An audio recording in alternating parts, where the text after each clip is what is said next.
Welcome back or welcome to the Surf Mastery Podcast, the podcast that helps passionate, lifelong surfers to catch more waves, surf with more speed, style, and grace, and to gain wisdom and confidence in the water.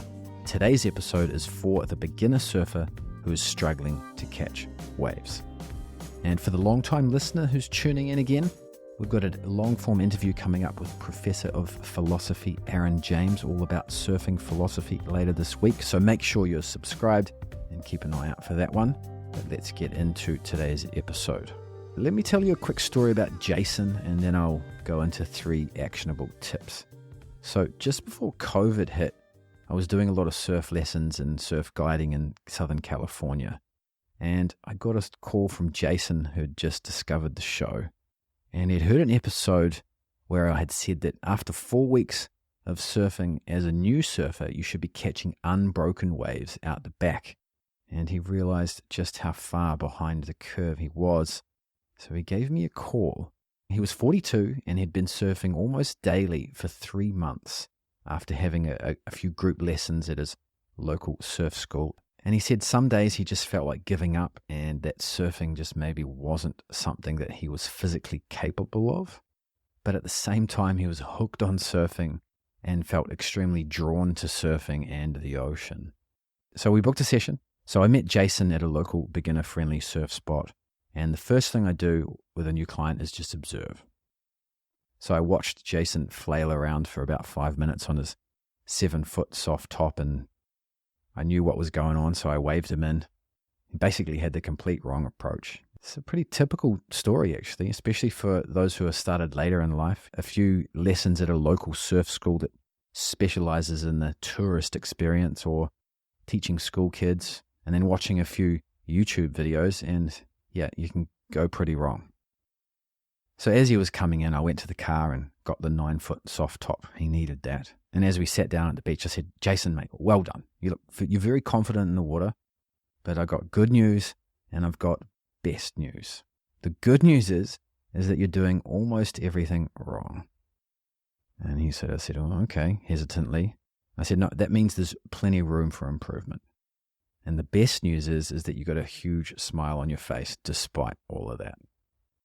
So we had a quick chat about him sticking with a bigger board for a while. And then we talked about the difference between catching waves and matching waves. And we just watched the surf for about 5 minutes and talked about wave selection. It's a big one, actually. Most beginners aren't taught choosing the right whitewater, but it's very important.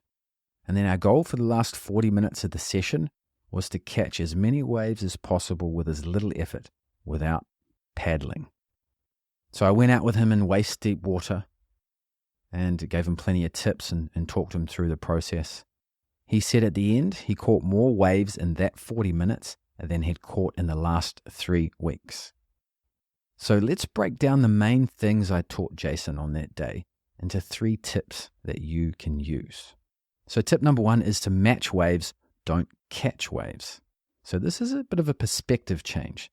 The goal is not to catch waves. Waves are not running away from you. They are coming towards you. Another way to think of it is you've got to accept the invitation to dance. The language we use and the way we speak about and think about things shapes our perspectives and our beliefs, and therefore our actions. So next time you go for a surf, think of it as dancing with the ocean, and match the wave, don't catch the wave. Tip number 2 is white water needs flat water. So this is about wave selection, choosing the right waves. This is not often talked about when it comes to beginners catching whitewater, but not all broken whitewater waves are equal. If you're struggling with consistency, chances are that you're choosing the wrong waves and you're not looking at the details of which waves you should be going for. The key here is to look for the waves with the smoothest water in front of them. The water in between the wave and the beach needs to be nice and smooth and flat. The more boils or rips or little waves in front of the wave, or waves going across or backwashes there are, the harder it is to catch the main wave that you're looking at. Just like a mountain biker that's looking at the details of where the front wheel is going, looking at the terrain, so too should you be looking at the details of the water in front of you. So remember, whitewater needs flat water. Tip number 3, stop paddling. That's right. If you are new to surfing, you need to stop paddling for waves. All you need to do is go into waist-deep water with an 8 or a 9-foot soft top.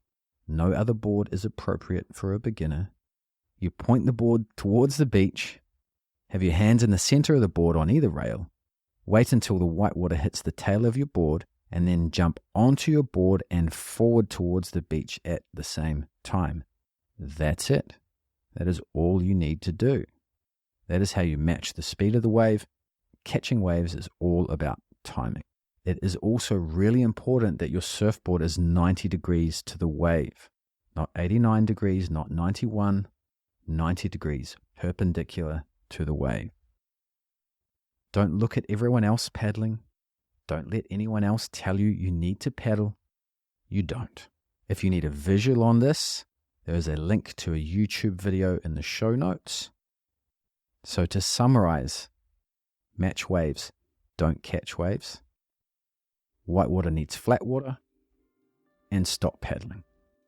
Now, if you are sick of the frustration and the shame that goes along with not catching waves, and you really want to learn how to catch waves, finally, there is a formula to effortlessly catch waves in weeks, not years, without feeling like a kook.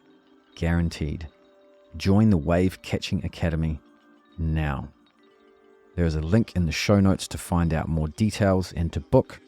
Registrations are open until the end of this week. There are also links to that on the website at surfmastery.com. If you enjoyed this episode, please share it with a friend. And if you want more surfing tips, including free PDFs and blogs, etc., surfmastery.com is the place to go. And of course, there is the back catalogue of timeless episodes of the Surf Mastery podcast on Spotify, Apple, etc. Thank you for tuning in. Until next time, keep surfing.